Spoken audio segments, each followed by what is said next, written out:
Seja bem-vindo ao canal Palavra Viva.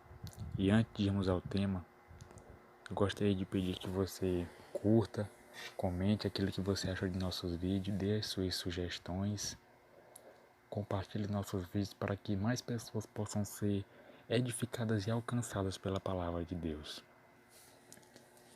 Com este vídeo, nós gostaríamos de iniciar uma série que, como está no título, é o propósito do fruto do Espírito. Nós vamos entender para que serve, para que finalidade o fruto do Espírito vem. E a primeira finalidade que nós percebemos na palavra do Senhor, a primeira característica, por assim dizer, nós não vamos somente trazer as finalidades, mas o propósito e assim também por que o fruto do Espírito existe e de onde ele vem a sua origem. E vamos iniciar assim pela origem, que a origem dele é uma obra soberanamente divina. Ou seja, o fruto do Espírito, ele não é uma coisa que vem do esforço humano. Ela não vem do trabalho humano, não vem do labor humano. Uma pessoa, por mais que se esforce, ela não pode produzir por si só o fruto do Espírito. Uma pessoa que se esforça, ela não vai produzir o fruto do Espírito, pois o fruto do Espírito ela é uma obra soberanamente divina, uma obra soberana do Espírito Santo somente. Muitas pessoas acreditam que é necessário ou que é possível que uma pessoa, ao se esforçar, ela pode ser uma pessoa amorosa, pode ser uma pessoa paciente, pode ter paz, mas a verdade, com o passar do tempo, nós somente veremos que essa pessoa se engana, pois o fruto do Espírito vem somente por Cristo. Uma pessoa, por mais que se esforce, ela somente conseguirá produzir trapos de imundícia, pois você pode abrir na sua Bíblia, se você estiver acompanhando, Isaías 64:6, que vai dizer que todos nós somos como um imundo, e as nossas justiças como o trapo da imundícia. E todos nós como folha caímos, e as nossas iniquidades como o vento nos arrebatam. Ou seja, nós todos somos imundos no nosso estado natural, no nosso estado inicial. Nós nascemos impuros, longe de Deus, inimigos de Deus. E assim, nós somos imundos. E o que nós produzimos somente, ou seja, ele vai dizer, as nossas justiças, ou seja, as nossas melhores obras são como o trapo da imundícia. Ou seja, porque aquilo que pode vir de algo imundo, seria alguma coisa boa? Não. Seria alguma coisa ruim, uma coisa podre, que é um trapo da imundícia. Ou seja, por mais que nós nos esforcemos, o máximo que nós iremos atingir serão trapos de imundícia. Porque a obra é da graça, é uma obra graciosa do Espírito Santo. Tudo, do começo ao fim, a salvação do homem, assim também como o fruto do Espírito, ele é uma obra soberana, uma obra que vem somente por Cristo, somente pela graça. A própria salvação, se nós percebermos em Efésios capítulo 2, o apóstolo Paulo inicia dizendo que nós estávamos mortos em delitos e pecados. Nós andávamos segundo os desejos dos pensamentos, fazendo a vontade da carne, andando segundo o curso deste mundo e éramos por natureza filhos da ira. Mas Deus, que é riquíssimo em misericórdia pelo seu muito amor que nos amou, ele nos vivificou juntamente com Cristo, ou seja, pela graça que nós somos salvos mediante a fé. E isso não vem de nós, é dom de Deus. Não vem das obras para que ninguém se glorie. Ou seja, as boas obras que nós praticamos, elas foram providenciadas por Deus. É pela fé que nós alcançamos essas justiças, as obras justas. Nós nos apropriamos de uma vida santa, de uma vida justa pela fé. Quando nós passamos a crer em Cristo, Deus, por meio do Espírito Santo, ele começa a nos santificar, começa a nos regenerar, começa a nos mudar por inteiro. Essa é a doutrina da santificação. E nós estamos sujos, mas o próprio Cristo, em João capítulo 15, ele diz: eu sou a videira verdadeira e meu pai é o lavrador. E ele continua dizendo, porque se nós percebemos na Bíblia, um parêntese aqui, percebemos na Bíblia os homens são comparados a árvores. Nós vemos um episódio na Bíblia em Marcos capítulo 8 e versículo 24, que um cego clamou a Cristo pela cura. E Cristo fez ver, porém ele viu, ele disse: Senhor, eu vejo, mas eu vejo os homens como árvores que andam. Algumas pessoas podem dizer que Cristo errou. Algumas pessoas podem dizer que Cristo cometeu um vacilo ali na primeira vez, mas na segunda permitiu que ele visse. Não. Cristo não erra. Cristo não fez nada errado. Na verdade, os milagres de Cristo, eles tiveram um significado, e esse teve esse significado, de mostrar que os homens são comparados a árvores. É por isso mesmo que o fruto é chamado de fruto. Porque Cristo é a videira e nós somos enxertados na videira. E Deus é o lavrador, o Pai é o lavrador. Então nós somos comparados a árvores que precisamos dar frutos. Assim como está no verso 2 do capítulo 15 de João, que Cristo diz: toda vara em mim que não dá fruto, atira e limpa. Toda aquela que dá fruto e limpa toda aquela que dá fruto, para que dê mais fruto. Estai em mim e eu em vós. Como a vara de si mesma não pode dar fruto se não estiver na videira, assim também vós, se não estiverdes em mim. Ou seja, os homens são comparados à árvore. Então Cristo quis mostrar para aquele cego como é a nossa vida diante de Deus. Nós somos como árvores plantadas. Assim é comparado também o justo, no Salmo capítulo 1, que aquele que medita de dia e de noite na palavra, ele será como árvores plantadas junto ao ribeiro de água, que dá o seu fruto na estação certa e tudo quanto fizer prosperará. E o ímpio, ele é comparado a uma raiz seca, a uma erva daninha, que ela logo cresce e se espalha rapidamente, mas logo ela seca-se com os raios do sol e assim é arrancada, desarraigada. É isso, assim que nós vemos a relação, esse duplo tratamento aos justos e aos ímpios. Ou seja, que assim como o próprio Cristo disse, que nós estamos nele e ele em nós. Se nós estivermos nele e ele em nós, nós daremos o fruto do Espírito, nós frutificaremos, nós daremos bom fruto, nós daremos muito fruto. O próprio João Batista, ao pregar, ele dizia que os fariseus precisariam produzir frutos dignos de arrependimento, ou seja, o fruto, ele é um ponto que nós vamos tratar mais na frente, em outros episódios desta série, mas eu vou dar uma ponta aqui, que ele é uma evidência da salvação, ou seja, porque como que você conhece uma árvore, por assim dizer, um pé de maçã, porque ele dá maçãs? Como é que você conhece um espinheiro? Porque ele dá espinhos. Isso é lógico, isso é óbvio. E nós conhecemos um cristão quando ele produz frutos dignos de arrependimento. Nós conhecemos um ímpio quando ele apresenta obras que dão ênfase ao seu nome, à impiedade, à impureza, à imundícia. Ou seja, todos os cristãos produzem frutos dignos de arrependimento. Os verdadeiros cristãos que estão em Cristo e Cristo habita nas suas vidas, eles verdadeiramente dão um fruto verdadeiro.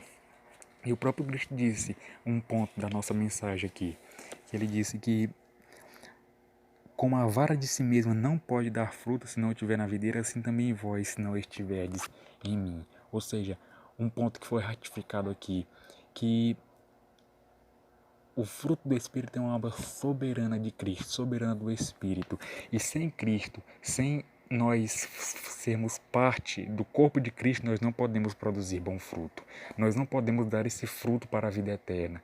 Nós não podemos produzir esse fruto digno de arrependimento. Ou seja, assim como esse galho, a vara de si mesma não pode dar frutos, se nós não estivermos em Cristo, nós não poderemos fazer. E o próprio Cristo continua aqui no verso 5.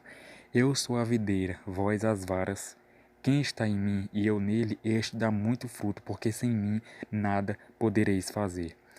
Verso 6. Se alguém não estiver em mim, será lançado fora como a vara e secará, e os colhem e lançam no fogo e ardem. Ou seja, nós precisamos estar arraigados e fundados em Cristo, assim como o apóstolo Paulo disse aos Colossenses no capítulo 2 e verso 6.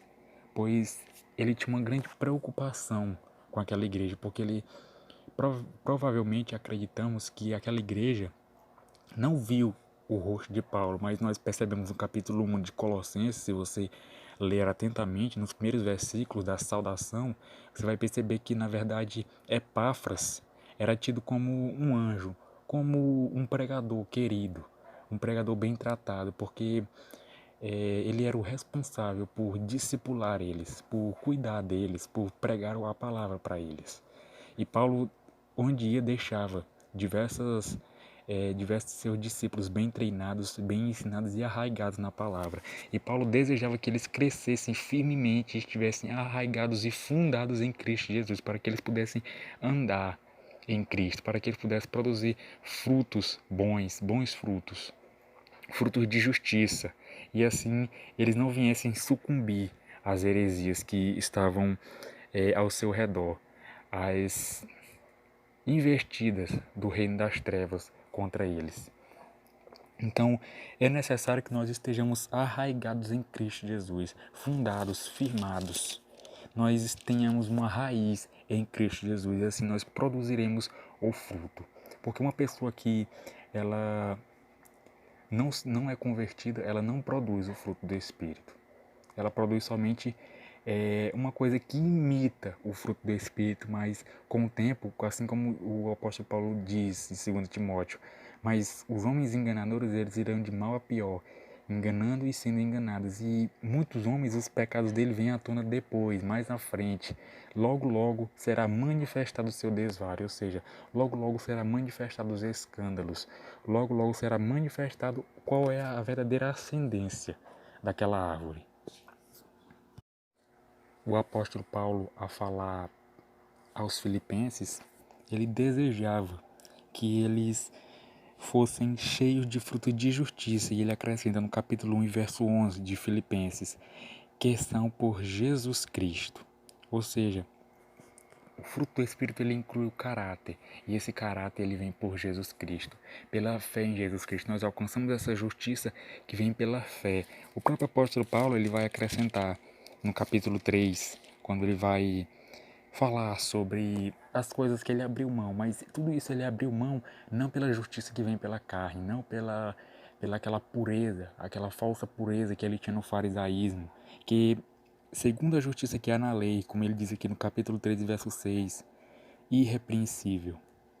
Mas ele continua nos versículos seguintes, que ele deixou tudo isso para trás para que pudesse ganhar a Cristo. E ele disse, seja achado nele, não tendo a minha justiça que vem da lei, mas a que vem pela fé em Cristo, a saber, a justiça que vem de Deus pela fé. Ou seja, nós não temos que buscar e nos esforçar eu não quero dizer aqui que nós não precisamos nos empenhar na obra de Deus, eu não estou dizendo que nós não precisamos nos esforçar para a causa de Cristo, são duas coisas muito diferentes. Porque na verdade eu estou falando do início da salvação, do início de uma vida de santidade. Porque na Bíblia nós percebemos que tudo ele vem da graça, E a graça de Deus ela nos impele a que venhamos trabalhar, a que venhamos ter uma vida santa, uma vida pura, uma vida digna de que somos verdadeiramente filhos de Deus. Nós percebemos a salvação, ela é impulsionada pela graça, é Deus que dá o primeiro passo.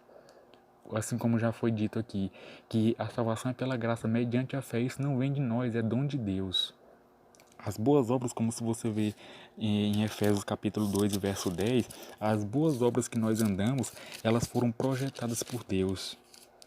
Como se nós lermos aqui no verso 10, ele vai dizer, porque somos feitura sua, criados em Jesus para as boas obras, as quais Deus preparou para que andássemos nela.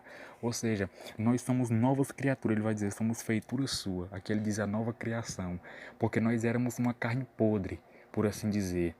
E Deus, ele tomou essa carne podre e fez um novo homem. Em Cristo nós somos nova criatura. Ele vai dizer, criados em Cristo Jesus para as boas obras. Ou seja, nós cremos em Cristo e nós nos apropriamos da justiça, da vida santa, da vida pura, da vida irrepreensível de Cristo. É por isso que Cristo é a nossa santificação, como está em 1 Coríntios 1:30. Por quê? Porque a nossa santificação, ela vem de Cristo. A nossa justiça, ela vem de Cristo. Por isso que Cristo é a nossa justiça. É a nossa redenção, é a nossa sabedoria. porque pela fé nós nos apropriamos do caráter de Cristo. E o caráter de Cristo, ele pelo Espírito, ele vai sendo a cada dia desenhado em nós, vai sendo a cada dia impresso em nós. Nós vamos a cada dia manifestando o caráter, a santidade, a vida de Cristo. Nós vamos nos tornando a cada dia mais parecidos. Nós vamos refletindo de glória em glória a imagem de Cristo pelo poder do Espírito Santo. Ou seja, precisamos entender que as boas obras, na verdade, elas vieram de Cristo, não vêm do nosso esforço. Tudo o que nós fizermos não vem nada do nosso esforço, mas primeiramente o início de tudo, a origem de tudo isso é a graça de Deus. É necessário que nos esforcemos, é necessário que nos afadiguemos na palavra de Deus, é necessário que nós gastemos tempo, viemos investir tempo na oração, na consagração. Eu não quis dizer que nós não precisamos nos esforçar, mas eu quero dizer que o nosso esforço, ele por si só, não vai adiantar para que possamos ser salvos, não vai adiantar para que possamos ter uma vida santa, não vai adiantar para que venhamos ter frutos dignos de arrependimento. Porque o fruto digno de arrependimento ele vem quando a semente é plantada. Que semente, por assim dizer? O Espírito Santo. A presença do Espírito Santo em nossas vidas é que produz isso. O próprio apóstolo Paulo, quando fala em Gálatas, capítulo 5, ele vai dizer: andai em Espírito e não cumprireis as concupiscências da carne. Ou seja, precisamos viver no Espírito, andar no Espírito, permanecer no Espírito, para que esse fruto venha a cada dia ser mais evidente. E tudo isso é por Jesus Cristo. É porque nós andamos em Cristo. É porque nós estamos arraigados e fundados em Jesus Cristo, não por nosso esforço. E que possamos a cada dia entender que uma vida frutífera, ela não vem do nosso esforço, mas ela vem pela presença soberana, manifesta do Espírito Santo em nossas vidas. Que a cada dia possamos confiar na graça primeiramente, porque a origem de tudo isso é quando a presença do Espírito Santo ela é manifesta em nossas vidas por meio do fruto do Espírito. Aí sim, nós temos um amor verdadeiro, nós temos uma paz, nós temos paciência, nós temos bondade, nós temos fé, nós temos mansidão, domínio próprio. Ou seja, nós passamos a manifestar esse caráter de Cristo quando o Espírito Santo habita em nossas vidas. Que possamos a cada dia orar a Deus, pedir a Deus que Ele manifeste a cada dia mais e faça a cada dia mais Cristo conhecido em nossas vidas. Que o caráter de Cristo ele venha a ser conhecido pela nossa vida.